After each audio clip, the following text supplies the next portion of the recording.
مجھے بتائیے، یہ مدرسہ ہے الحمدللہ، اور آپ کے شہر کا ایک نامور مدرسہ ہے۔ مدرسے جہاں بھی ہیں کس کی تعلیمات ہے؟ قرآن مجید کی۔ کس کی تفسیر پڑھائی جاتی ہے؟ قرآن مجید کی۔ کیا پڑھا رہے ہو؟ قرآن، یعنی زبان پر احترام ہے، دل میں نہیں، دعویٰ نہیں۔ عزیزوں، اب جملہ کہہ رہا ہوں، آسمانوں سے زیادہ بھاری ہے، مجھے معاف کر دیجئے گا، مجھے اس تلخ نوائی سے معاف کر دیجئے گا۔ نماز کے بعد الاجل کی صدائیں لگانے والی یہ شیعہ قوم کہتی ہے کہ امام تشریف لے آؤ، جو قرآن تمہارے سامنے ہے وہ تو تم سے بچایا نہیں گیا۔ مجھے بتائیے،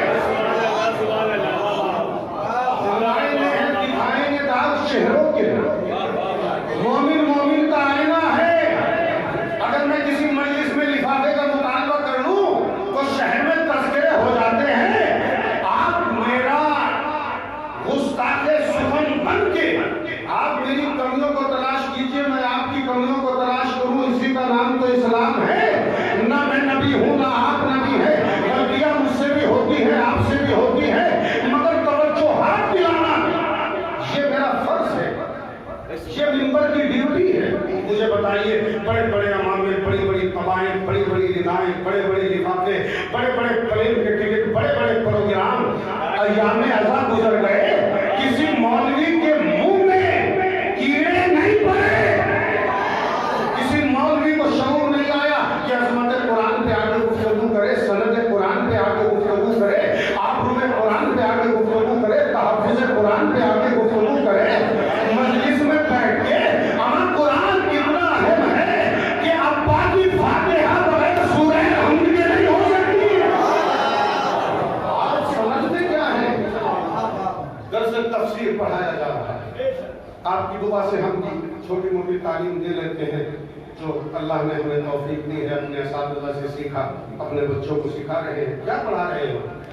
قرآن کی تفسیر۔ عزیزو، اب جملہ کہوں، جہاں عشق علی جتنا ہوتا ہے، اب دیکھیں میں کہہ چکا جو مجھے کہنا تھا، اپنی بات کو فضائل کی سرحدوں سے ملا رہا ہوں، جہاں عشق علی جتنا ہوگا، اور اگر اس جملے پہ دلیل نہ دے سکوں تو وعدہ کر رہا ہوں، منبر پہ نہیں آؤں گا، جہاں علی کی محبت جتنی ہوگی، قرآن سے وابستگی اتنی ہوگی۔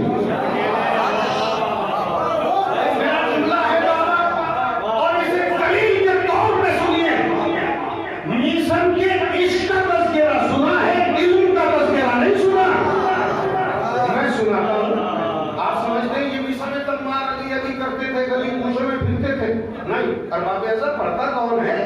پاکستانی خطابتیں چل رہی ہیں، وہی زلف دراز، وہی ہاتھ پہ کلاوہ، وہی انداز، وہی نقطے، وہی لہجہ، الفاظ بھی تو نہیں بدلے جاتے لوگوں سے، جملے بھی تو نہیں بدلے جاتے۔ میں بتاتا ہوں، میسن تمار کے عشق کا تذکرہ سنا ہے، میں علم کا تذکرہ سنا رہا ہوں، اس دعوے کے ساتھ کہ جہاں علی کا جتنا عشق ہوگا وہاں قرآن سے اتنی وابستگی ہوگی۔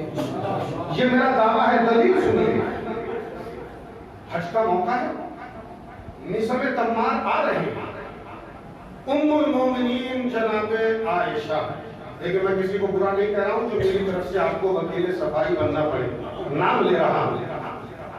انہیں علم ہوا کہ میسن تمار آ رہے ہیں، بلایا اپنے گھر کے دروازے کے سامنے صحن پر، جناب میسن تمار کو کھڑا کیا۔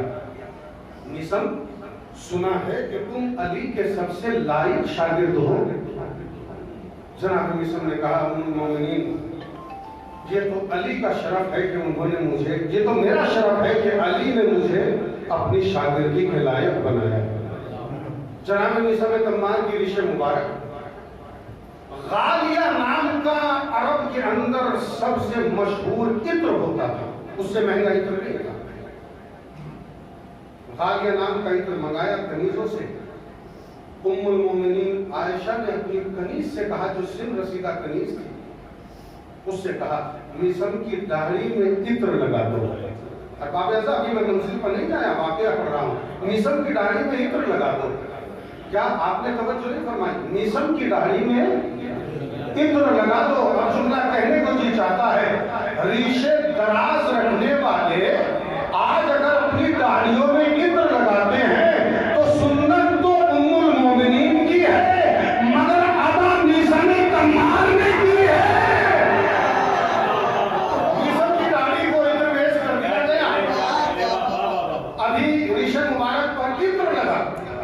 ارباب اعظم میں بہت آرام سے مجلس پڑھا ہوں. قسم بخدا اس منبر رسول کی عظمت کی قسم, میں جانتا ہوں کہ آپ بہت بزرگ ہیں, پڑھے لکھے ہیں. میں چاہتا ہوں کہ اس مجلس سے کچھ لے کے جائیں, اور کم سے کم اگر آپ نہ لے سکے تو جمال لے کے جائیں.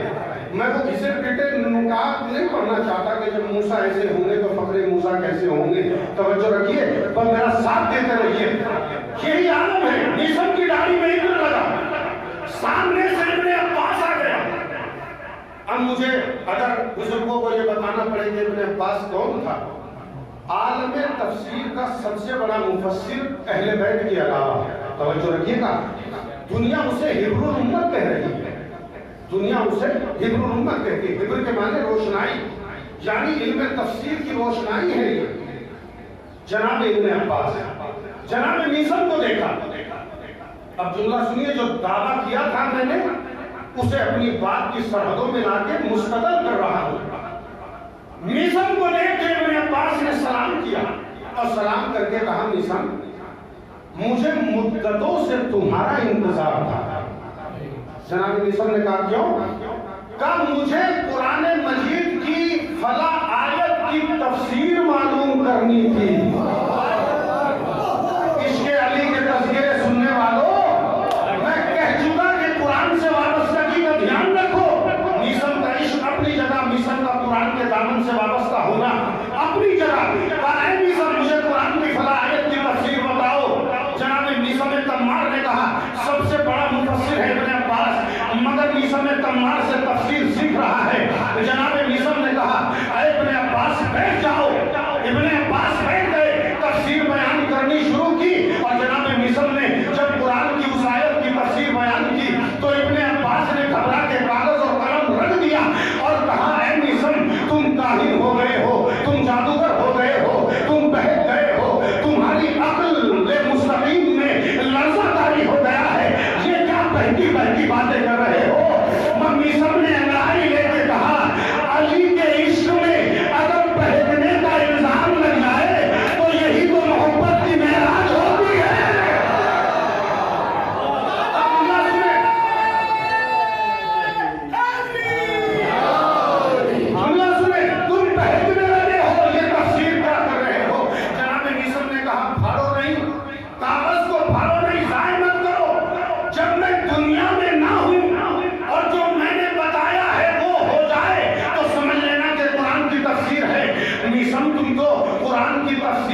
بیان کرتے کرتے اپنے فضائل بیان کر رہے ہو, اپنے فضائل بیان کر رہے ہو.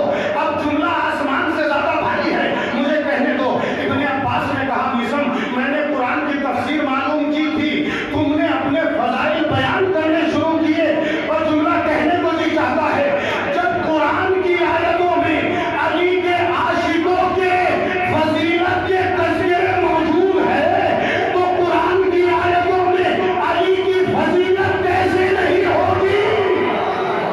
بیان کر رہے ہیں, بیان کر رہے ہیں, علم بیان کر رہے ہیں, علم غیب بیان کر رہے ہیں.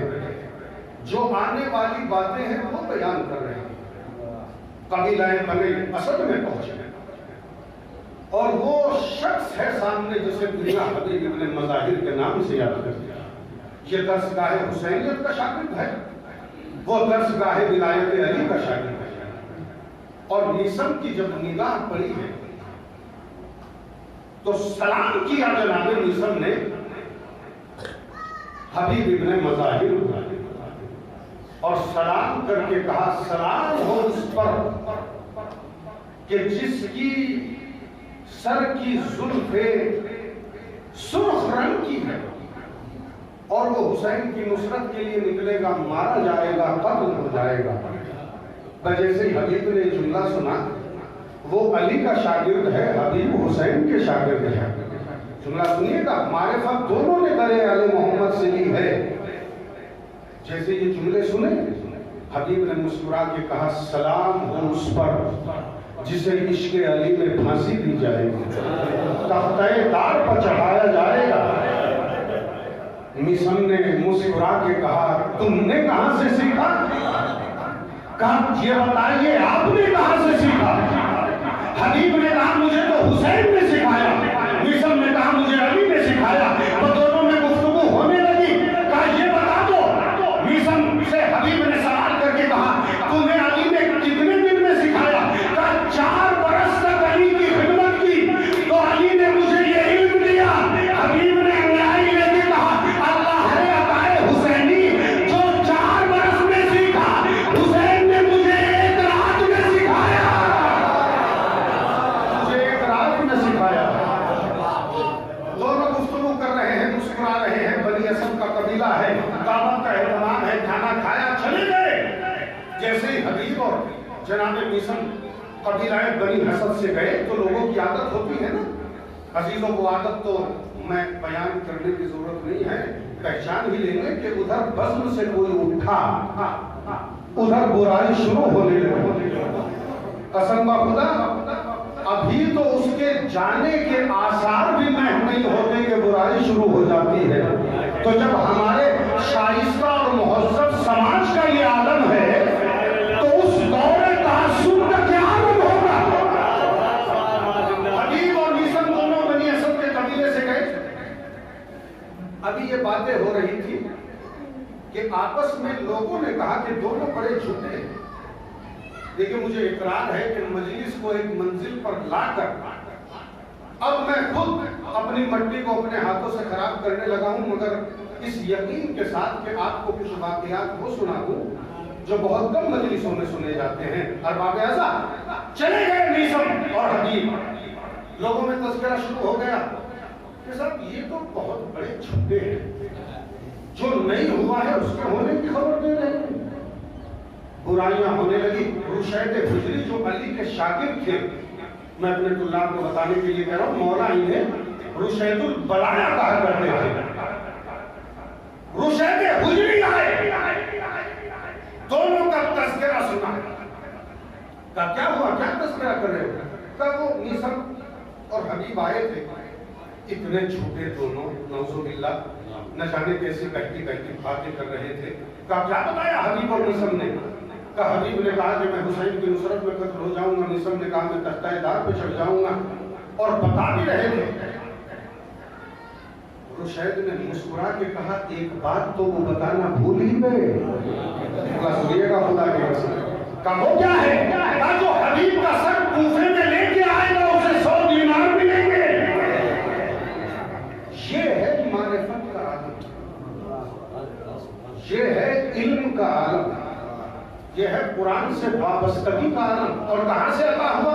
عزیزو جلدی سے سن لیجئے گا تاکہ منزل علی کے 6 محرم راز ہیں، ان میں سے ایک میثم ہے، اور 4 حواری ہیں، ان میں سے ایک میثم ہے۔ جب قیامت کے دن منادی ندا دے گا کہ علی بن ابی طالب کے حواری کہاں ہیں، تو ان میں سے ایک میثم تمار ہوں گے۔ 4 علی کے محرم راز ہیں، ان میں سے ایک میثم تمار ہوں گے۔ دکان پر بیٹھ جاتے ہیں علی میثم تمار کی، اور بیٹھ کر یہ کہتے ہیں کہ میثم جاؤ اپنی ضرورتوں کا کام کر کے آؤ، تمہیں جتنا وقت لگے گا علی تمہاری دکان پہ بیٹھا ہوا۔ ارباب اعضاء بڑا آسان ہے کہنا، اگر سگے بھائیوں میں کسی کا کاروبار ہلکا ہو اور کسی کا بھاری ہو تو تعارف کراتے ہوئے شرماتا ہے۔ عجیب جملہ کہہ رہا ہوں خدا کی قسم، کائنات کا شہنشاہ میثم کی دکان پر بیٹھا ہوا ہے۔ ایک روز چھوڑ کے چلے گئے میثم، مولا کائنات کو افضل نماز پڑھ کے، میں مثال دے رہا ہوں، کھانا کھا کے ضروریاتی کاموں سے فارغ ہو کے میثم تشریف لائے تو دیکھا کہ دکان پر ایک کھجور نہیں ہے۔ میثم نے سمجھا کہ آج تو بہت اچھی دکانداری ہوگی۔ کہا مولا آج تو لگتا ہے کہ کاروبار میں بہت منافع ہوا ہے، ساری کھجوریں بک گئی۔ علی نے مسکرا کے کہا میثم بکی نہیں ہے، بلکہ میں نے راہ خدا میں دیکھا۔ کا ماجرا کیا تھا مولا؟ کا ایک سائل آیا تھا، آگے کہنے لگا مولا یہ ساری کھجوریں مجھے دے دو، میرے بچے بھوکے ہیں۔ میثم نے کہا مولا اس سے بہتر مصرف ان کا اور کیا ہو سکتا ہے؟ یہ تو آپ نے بہترین راہ میں خرچ کر دی، مگر روایت کا جملہ سنے، مولا کھجوروں کو چھوڑیے، آپ نے جو کیا بہتر کیا۔ جھولی پھیلا کے کھڑا ہو گیا میثم، کہاں سے علم عطا ہوا، اور اپنے دامن کو پھیلا کے مشکل کشا کی بارگاہ میں کہا مولا وہ فقیر تھا، اسے کھجور کی ضرورت تھی، کھجور لے گیا۔ آپ کا دروازہ سخاوت کھلا ہوا ہے، مجھے علم و حکمت کی ضرورت ہے، علم و حکمت عطا کر دے۔ مولا فقیر کو کھجور کی ضرورت تھی، کھجوریں لے گیا، مجھے علم و حکمت کی ضرورت ہے، علم و حکمت عطا کر دیجیے۔ روایت کے جملے ہیں، مولا نے میثم کے سینے پر دستے ید اللہ رکھا اور اتنا علم عطا کر دیا کہ قیامت تک ہونے والے واقعات کو میثم کے ذہن و دل و دماغ میں ڈال دیا۔ جملہ کہنے کو جی جاتا ہے، اتنی پاکیزہ کھجوریں ہوں گی کہ جن کے بدلے میں میثم کو حکمت عطا ہو گئی۔ نہیں آپ اس جملے پر راضی نہیں ہے، اس سے اگلا جملہ کہہ دوں، ارے میثم تیرے سونے میں مجھے ہجرت کی بو نظر آتی ہے۔ تو کھجور دے کے علم و حکمت خرید رہا ہے، علی سے علم و حکمت لے لی ہے، اور اب فعالم علم المنایا والبلایا، قیامت تک ہونے والی اموات کا علم میثم کو ہے، قیامت تک آنے والی مصیبتوں کا علم میثم کو ہے۔ یہ وجہ ہے کہ دریا کا سفر کر رہے ہیں، میثم تمار سفر کر رہے ہیں، اور اچانک ملح کشتی میں بیٹھا ہوا ہے، جو کشتی چلا رہا ہے، کچھ لوگ بیٹھے ہوئے ہیں، خاموشی کا عالم ہے کہ میثم نے الحمدللہ کہا، سبحان اللہ کہا، خدا کا شکر ادا کیا۔ لوگوں نے پوچھا میثم کیا مطلب، یہ شکر خدا کیوں کر رہے ہو؟ کہا شام میں ابھی ابھی ایک علی کا دشمن مرا ہے۔ میثم دریا میں سفر کر رہے ہیں، مگر شام میں مرنے والے نجس پلید حاکم کی مرگے خبر مرگ کو دے کے کہہ رہے ہیں خدا کا شکر ہے کہ علی کا ایک دشمن مرا ہے۔ ملا کہتا ہے جب سفر تمام ہوا اور ہم نے تحقیق کی تو جو میثم نے وقت بتایا تھا اسی وقت پر شام میں ایک جھوٹا حاکم مر گیا۔ یہ علم میثم کا کمال ہے، یہ عرفان میثم کا کمال ہے۔ اور بعد عذاب جملہ کہہ کے آگے بڑھ رہا ہوں، جو لوگ حج و زیارت پہ گئے ہیں وہ میری بات کی تائید کریں۔ مسجد النبوی، اس میں ایک مقام ہے مقام الفیل، جسے باب الفیل بھی کہا جاتا ہے۔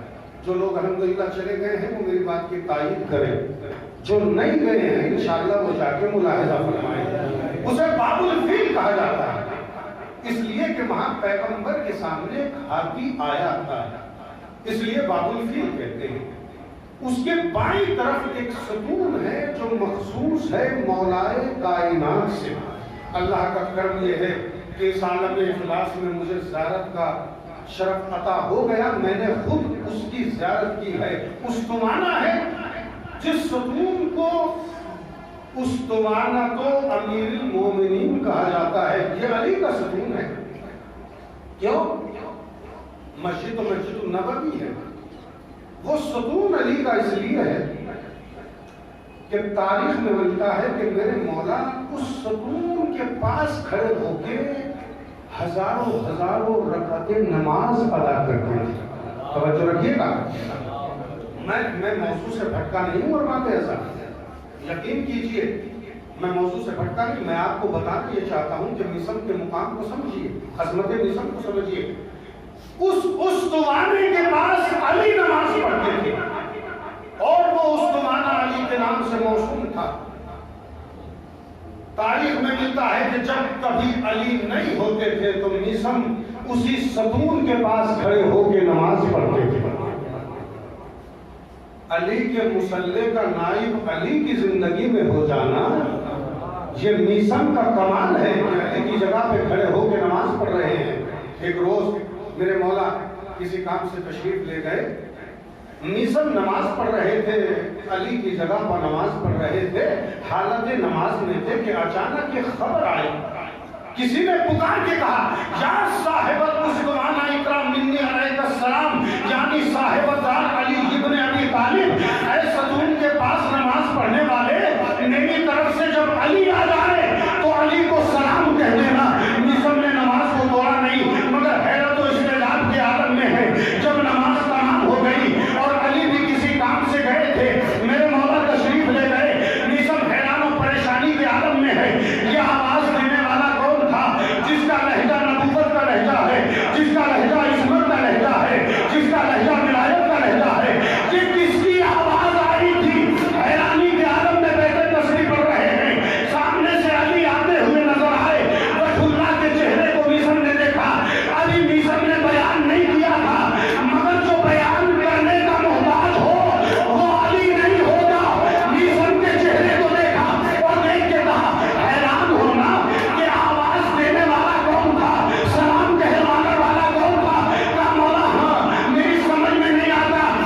علی کو سلام کہہ دینا اور میثم کہہ دینا کہ میں پہلے در دولت کا حاصل ہوا تھا مگر سرکار ولایت تشریف نہیں رکھتے تھے. سلام کہلوا کے کہہ کے جناب خضر جا رہے ہیں اور باب اعظم اب وہ منزل دور نہیں ہے جس کے لیے میں آپ کو لانا چاہتا تھا. یہ ہے معرفت کا علم. پر باب اعظم بہت بڑا بیان ہے, کم سے کم 2 مجلسوں کا مواد ہے مگر میں مختصر کر رہا ہوں. یہ معرفت ہے. ایک روز چلتے چلتے میثم سے خطاب کر کے علی نے کہا, میثم کھجور کا ننھا سا درخت دیکھ رہے ہو؟ کہا مولا دیکھ رہا ہوں, درخت خرما ہے, ابھی چھوٹا سا ہے. میثم یہ درخت ہوگا. دیکھیے 2 روایتیں ہیں, میں پورے اعتبار سے پڑھ رہا ہوں. ایک خرمے کا درخت ہے, ایک بیری کا درخت ہے.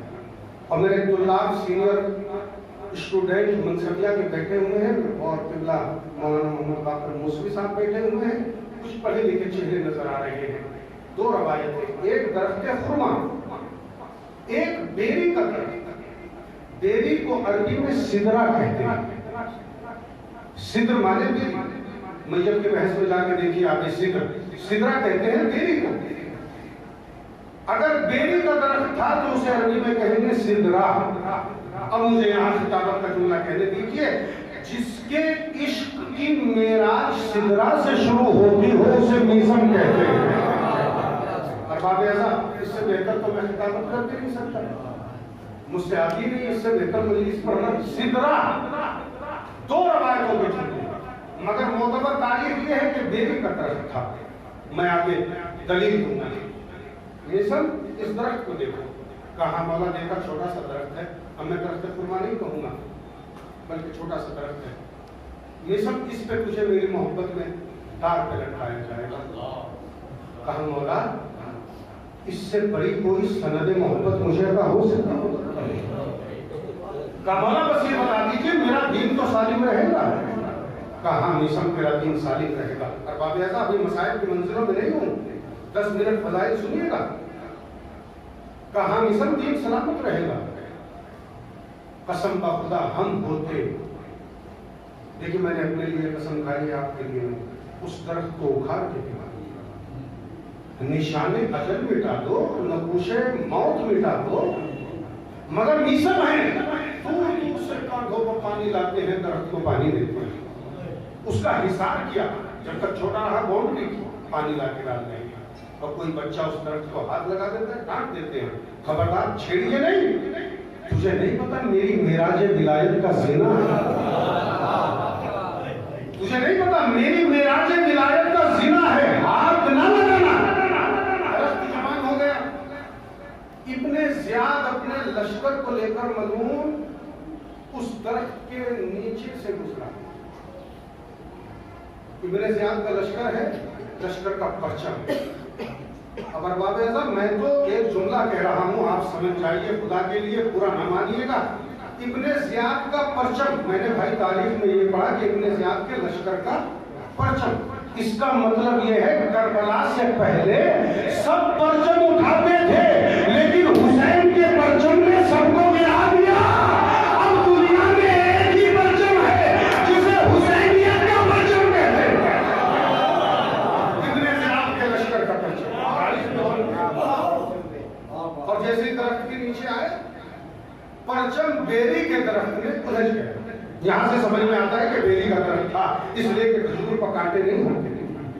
جیسے درخت میں پرچم الجھا, چھڑانا چاہا مگر چھپ نہ سکا, کوشش کی نہیں چھپ سکا. درخت منسوب ہے میثم کمال سے, اور اس میں ابن زیاد کا پرچم الجھ گیا. نہیں, اگر اسے خطابت کی زبان میں کہوں تو یوں کہہ سکتا ہوں کہ پرچم درخت میں نہیں الجھا تھا, میثم کے نام سے منسوب درخت تھا. ایسا لگتا ہے کہ میثم کی انگلیاں تھیں جو باطل کے گریبان میں اٹک گئی تھی. چھڑانا چاہا نہیں چھوڑا, پرچم پھٹ گئے. ابن زیاد نے کہا بدشگونی ہے, اسے کاٹ دو. درخت کو کاٹ دیا گیا. ایک بڑی نے خرید لیا, تختے بنائے. جب وہی تختے بنا رہا تھا مصر کے ایک بیٹے کا نام ہے صالح, اس لیے آپ کی کنیت ہے ابو صالح. کہا بیٹے ذرا لوہار کے پاس جاؤ, ایک میخ لے کے آؤ اور اس پر مصر بن یحییٰ تمار لکھواؤ. بیٹا گیا, باپ کا حکم مانا, فرما بردار بیٹا تھا, ایک کیل لے کے آئے, اس پر مصر بن یحییٰ تمار لکھوایا. کہا بیٹے بڑھی کے یہاں کارپینٹر کے یہاں 3 تختے رکھے ہوئے ہیں, جس تختے میں چاہو اس کیل کو گاڑ دو, اور جب ملعون مجھے تختہ دار پہ چڑھائے تو مجھے عزت حیدر کی قسم دیکھنا کہ وہی تختہ ہے یا نہیں ہے. بیٹا گیا, کیل لے کے آیا, تختے میں گاڑ دی. ارباب ایسا اب میں فضائل سے مسائل کی منزلوں کی طرف آنے والا ہوں. اب جب مصر نے فضائل حیدر کرار بیان کرنے شروع کیے تو ابن زیاد نے دربار میں بلایا اور بلا کے کہا کہ تمہیں شرم نہیں آتی کہ تم حکومت کے باغی ہو, تم کفر بکتے ہو, تم کافر ہو گئے ہو. تو جناب مصر نے کہا کہ عشق علی میں جب تک کفر کا فتویٰ نہ لگے محبت تمام ہی نہیں ہوتی. تو مجھے کافر کہہ رہا ہے. مجھے محسن نقوی کے شعر یاد آ رہے ہیں. ویسے میں کسی کے چرائے ہوئے شعر پڑھتا نہیں ہوں, اور خطابت اور نظامت میں بڑا فرق ہے, ذاکری اور شاعری میں بڑا فرق ہوتا ہے, مجلس اور محفل میں بڑا فرق ہوتا ہے, مگر میں کہہ رہا ہوں. محسن نقوی نے کہا یا علی مجھ کو تیرا نام بھلا لگتا ہے, تیری نسبت سے یہ اسلام بھلا لگتا ہے. لوگ کہتے ہیں تیرے عشق میں کافر مجھ کو, اور میرے دل کو یہ نظام بھلا لگتا ہے. تم کافر ہو گئے ہو. مصر نے کہا اگر علی کی محبت میں الزام کفر نہ لگے تو محبت ناتمام ہوتی. حقارت پہ اتر آیا, مصر کی غربت کا مذاق اڑانے لگا. کیا علی کے چاہنے والے ایسے ہی ہوتے ہیں جسم پر مٹی لگی ہوتی ہے؟ جناب مصر نے کہا پہلی بات تو یہ ہے کہ میرے جسم پر کوئی مٹی نہیں لگی ہوئی, اور اگر تجھے خاک نظر آتی ہے تو مٹی پاک ہے, پاک کرنے والی چیزوں میں ہے. تو نجس ہے, نجس کی اولاد ہے. یہ حرام زادوں کا دستور ہوتا ہے کہ وہ مجمع عام میں لوگوں کی توہین کرے. مصر نے جملہ کہہ کے بتا دیا کہ کل کا ابن زیاد ہو یا آج کا ابن زیاد ہو, جو مجمع عام میں توہین کرے وہ حرام کا ہوتا ہے, حلال کا نہیں ہوتا. نہیں توہین کا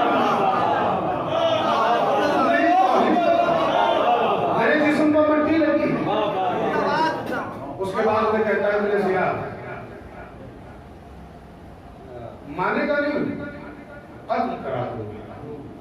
جناب مصر نے انگڑائی لے کے, ہے کہ انگڑائی لے کے کہا میں قتل ہونا نہ چاہوں, تیری کیا مجال تھی کہ تو مجھے قتل کرتا, مگر میرے قتل کی خبر تو علی نہیں گئی تھی.